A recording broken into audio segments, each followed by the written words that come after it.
5장 카르마의 법칙과 용서의 법칙. 인간은 자신이 준 것만을 받는다. 인생이라는 게임은 부메랑의 게임이다. 인간의 생각, 행동, 말은 언젠가 놀라울 정도로 정확하게 다시 되돌아온다. 이것이 바로 되돌아옴이라는 의미를 지닌 산스크리트어의 단어 카르마, 즉 업의 법칙이다. 사람이 무엇을 심든지 그가 그대로 거두리라. 예를 들어보겠다. 한 친구가 자기 경험을 들려주며 이 법칙을 설명해 주었다. 그녀는 이렇게 말했다. 저는 제 모든 카르마를 이모에게 쌓는 것 같아요. 제가 이모에게 하는 말은 꼭 누군가가 저한테도 똑같이 하거든요. 저는 집에서 자주 예민한 편인데 어느 날 저녁 식사 중에 이모가 제게 계속 말을 걸자 이렇게 말했어요. 그만 좀 말씀하세요. 조용히 밥 좀 먹고 싶어요. 그 다음 날 저는 좋은 인상을 주고 싶은 어떤 여성과 점심을 먹고 있었어요. 열심히 이야기하고 있는데 그녀가 이렇게 말하더군요. 그만 말씀하세요. 조용히 밥 좀 먹고 싶네요. 그 친구는 의식 수준이 매우 높기 때문에 일반적인 정신 수준에 있는 사람보다 그녀의 카르마는 훨씬 더 빠르게 되돌아왔다. 인간이 더 많이 알수록 그만큼 더 많은 책임을 지게 된다. 그리고 영적인 법칙을 알고 있으면서도 그것을 실천하지 않는 사람은 그에 상응하는 고통을 겪게 된다. 여호와를 경외함이 지혜의 시작이다. 이 구절에서 여호와를 법칙으로 읽는다면 성경의 많은 구절들이 훨씬 더 명확하게 다가올 것이다. 원수 갚는 것은 내게 있으니 내가 갚으리라. 여호와 법칙의 말씀이다. 복수를 실행하는 것은 하나님이 아니라 법칙 그 자체이다. 하나님은 인간을 완전한 존재로 보신다. 자기 형상대로, 즉 상상력대로 창조된 인간, 그리고 권세와 지배권을 부여받은 존재로 말이다. 이것이 바로 완전한 인간의 아이디어이며 신성한 마음 속에 기록되어 인간의 인식을 기다리고 있는 것이다. 왜냐하면 인간은 자신이 보는 만큼만 존재할 수 있으며 자신이 이루는 모습을 보는 만큼만 성취할 수 있기 때문이다. 관찰자가 없이는 아무 일도 일어나지 않는다. 이는 고대의 격언이다. 인간은 먼저 자기 안의 상상 속에서 실패나 성공, 기쁨이나 슬픔을 본다. 그리고 그것이 현실이라는 무대 위로 서서히 모습을 드러내는 것이다. 우리는 이런 장면을 종종 보게 된다. 아이의 질병을 상상하는 어머니, 혹은 남편의 성공을 그려보는 아내의 모습에서 말이다. 예수 그리스도께서 말씀하셨다. 진리를 알지니 진리가 너희를 자유케 하리라. 그렇다. 우리는 이제 알 수 있다. 모든 불행한 상태로부터의 자유는 지식을 통해 온다. 그것은 곧 영적 법칙에 대한 지식이다. 복종이 권위에 앞선다. 인간이 법칙에 순종할 때 법칙도 인간에게 순종하게 된다. 예를 들어 전기의 법칙도 우리가 그 법칙을 따를 때에만 우리의 하인이 된다. 그러나 그것을 무지하게 다룬다면 오히려 인간에게 치명적인 적이 될 수도 있다. 마음의 법칙도 이와 다르지 않다. 예를 들어보겠다. 개인적인 의지가 매우 강했던 한 여성이 지인의 집을 갖고 싶어 했고 자신이 그 집에서 사는 장면을 자주 마음속에 그렸다. 시간이 흐른 뒤 그 남자가 세상을 떠났고 그녀는 실제로 그 집에 이사를 하게 되었다. 몇 년 후 그녀는 영적 법칙에 대한 지식을 접하게 되었고 나에게 이렇게 물었다. 제가 그 남자의 죽음에 영향을 준 걸까요? 나는 대답했다. 그래요. 당신의 욕망이 너무 강했기 때문에 모든 것이 그 욕망에 길을 터주었죠. 하지만 그에 따른 카르마의 빚도 지게 되었어요. 당신이 너무나도 사랑했던 남편이 곧이어 세상을 떠났고 그 집은 오랫동안 당신에게 짐처럼 남게 되었죠. 신성한 선택은 완전한 만족을 주었을 것이며 모든 이에게 선을 가져다 주었을 것이다. 신성한 패턴만이 우리가 따라야 할 유일하게 안전한 패턴이다. 욕망은 엄청난 힘이다. 그러므로 반드시 올바른 방향으로 이끌어야 하며 그렇지 않으면 혼란이 뒤따르게 된다. 무언가를 실현해내는 데 있어 가장 중요한 첫걸음은 바르게 구하는 것이다. 인간은 언제나 자신에게 신성하게 주어진 권리만을 요구해야 한다. 아까 그 예시로 다시 돌아가 보자. 만약 그 여성이 이렇게 기도했더라면 내가 원하는 이 집이 내 신성한 권리에 속한 것이라면 결코 잃을 수 없을 것이고 그렇지 않다면 그에 상응하는 것을 주세요. 그랬다면 그 남자는 그녀에게 신성하게 정해진 집이었다면 조화롭게 이사를 떠났을 수도 있고 또는 다른 집이 대신 주어졌을 것이다. 개인의 의지로 억지로 끌어낸 것은 언제나 부정하게 얻어진 것이며 결국 좋지 않은 결말을 맞는다. 성경은 우리에게 경고한다. 너의 뜻이 아니라 하나님의 뜻이 이루어지기를. 그리고 놀라운 사실은 개인적인 의지를 내려놓았을 때 오히려 인간은 원하는 것을 얻게 된다. 그 순간부터 무한한 지성이 그를 통해 일할 수 있기 때문이다. 가만히 서서 여호와 법칙의 구원을 보라. 예를 들어 보겠다. 한 여성이 심각한 고민에 빠진 채 나를 찾아왔다. 그녀의 딸이 매우 위험한 여행을 가겠다고 고집하고 있었고 그녀는 공포에 사로잡혀 있었다. 그녀는 자신이 할 수 있는 모든 논리를 들이밀었고 위험한 점들을 일일이 설명했으며 결국은 금지까지 했지만 딸은 점점 더 반항적이고 단호해졌다고 했다. 그래서 나는 이렇게 말했다. 당신은 지금 딸에게 당신의 개인적인 의지를 강제로 관철시키려 하고 있어요. 그럴 권리는 누구에게도 없어요. 그리고 그 여행에 대한 당신의 두려움이 오히려 그 상황을 더 강하게 끌어당기고 있는 거예요. 왜냐하면 인간은 자신이 두려워하는 것을 끌어당기니까요. 그리고 이렇게 덧붙였다. 놓아버리세요. 당신의 생각에 손을 떼고 신의 손에 맡기세요. 그리고 이 확언을 반복하세요. 이 상황을 무한한 사랑과 지혜의 손에 맡깁니다. 이 여행이 신성한 계획이라면 저는 축복하며 더 이상 저항하지 않겠습니다. 그러나 만약 이 여행이 신의 뜻이 아니라면 지금 이 일이 해체되고 흩어졌음을 감사드립니다. 그리고 하루 이틀이 지나 딸이 어머니에게 와서 말했다. 엄마, 나 여행 안 가기로 했어. 그렇게 상황은 그 본래의 무의 상태로 되돌아갔다. 가만히 서 있는 법을 배우는 것, 그것이야말로 인간에게 가장 어려운 일처럼 보인다.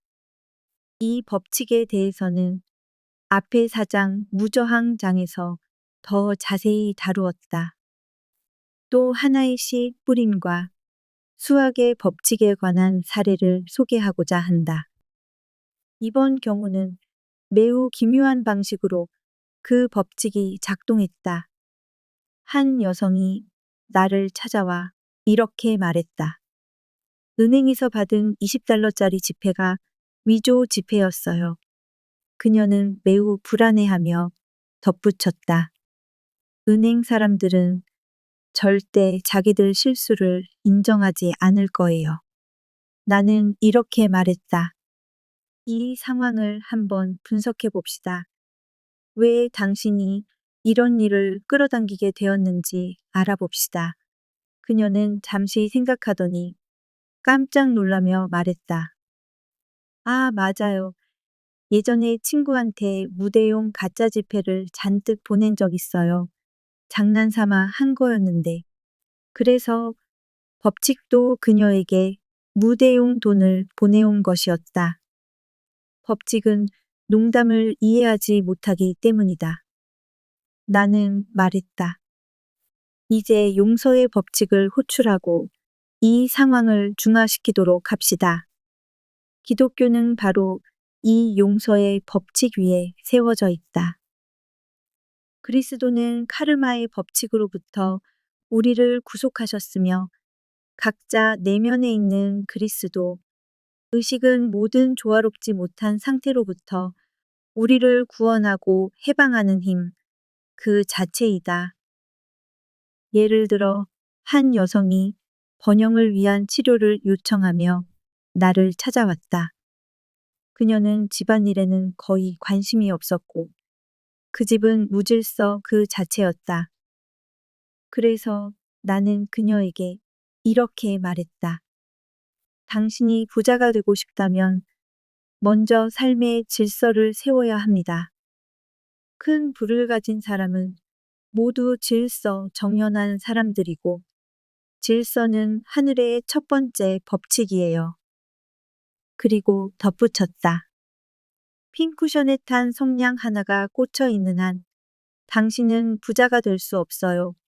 유쾌한 성격의 그녀는 곧바로 행동에 나서 집을 정리하기 시작했다. 가구를 재배치하고 서랍을 가지런히 정리하고 카펫을 청소했다. 그리고 얼마 지나지 않아 큰 금전적 시연이 이루어졌다. 그것은 가족으로부터의 선물이었다. 그녀 자신도 완전히 달라졌고 지금도 금전적 감각을 유지하기 위해 늘 외부를 주의 깊게 살피고 풍요를 기대하며 하나님이 자신의 공급자라는 사실을 믿고 살아간다. 많은 사람들은 선물과 물건도 하나의 투자이며 쌓아두고 아끼는 습관은 결국 손실로 이어진다는 사실을 알지 못한다.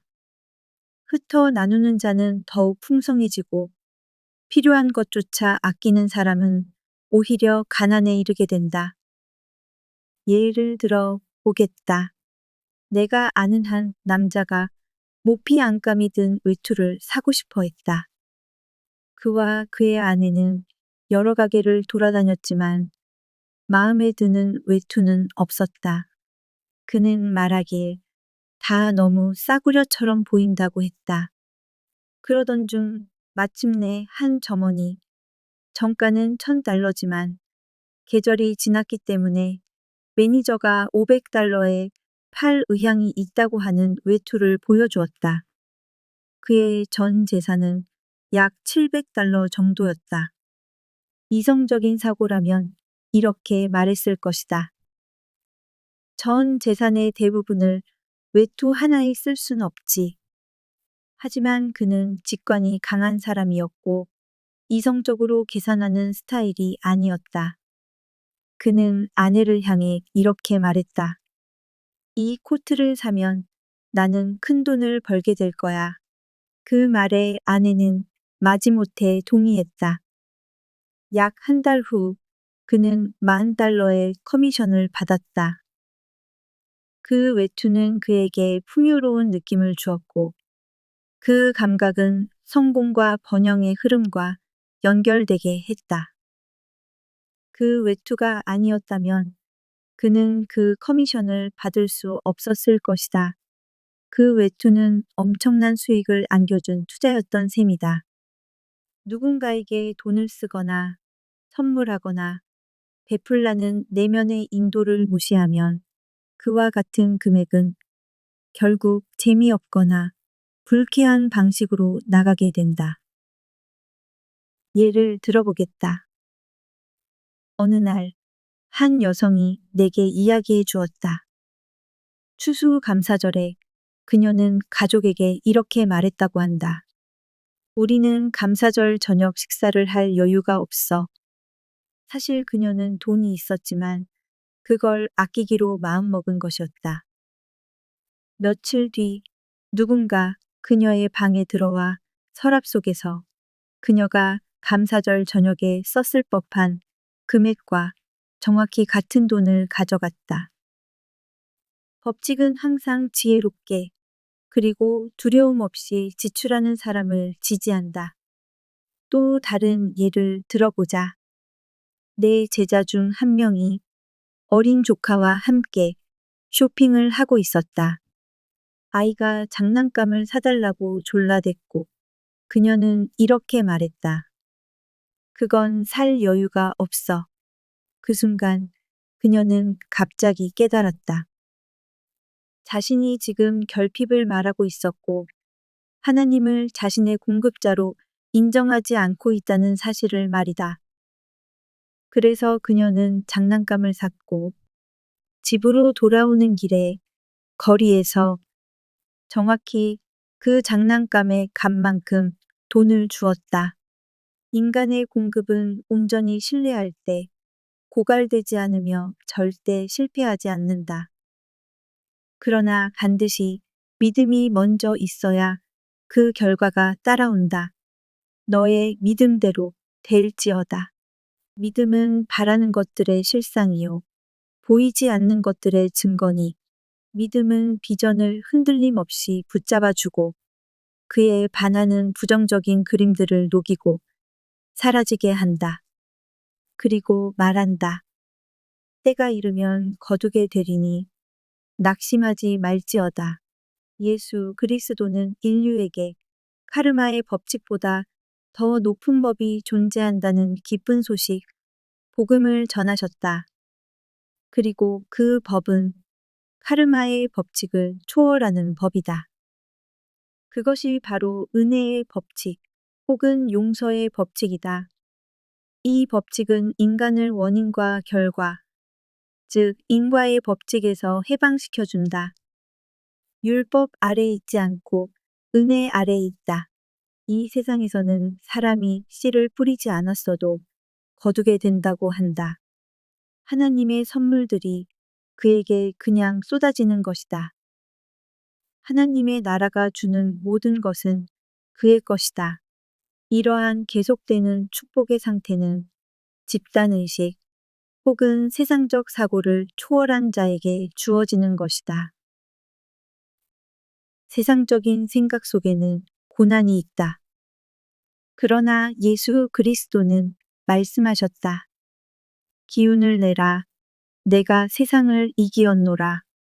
세상적 사고란 죄와 병, 그리고 죽음을 실제로 믿는 생각이다.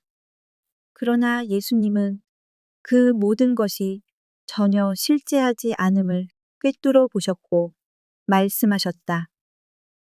병과 슬픔은 사라질 것이며 마지막적인 죽음조차도 결국 이겨내리라. 우리는 이제 과학적인 관점에서도 죽음을 극복할 수 있다는 것을 알고 있다. 잠재의식에 영원한 젊음과 생명에 대한 확신이 새겨진다면 죽음은 더 이상 필연이 아니다. 잠재의식은 방향 없는 에너지일 뿐이며 지시받은 대로 질문 없이 실행한다. 이 잠재의식이 초의식 인간 내면의 그리스도 혹은 신의 지시에 따라 작동할 때 육신의 부활이 이루어질 수 있다. 인간은 더 이상 죽음으로 육체를 벗어버리는 존재가 아니라 그 육체는 월트 휘트먼의 시에서 말한 전기적 육체, 바디 일렉트로닉으로 변형되는 존재가 된다. 왜냐하면 기독교는 죄의 용서, 카르마의 법칙을 끊는 것과 빈 무덤, 부활 위에 세워진 종교이기 때문이다.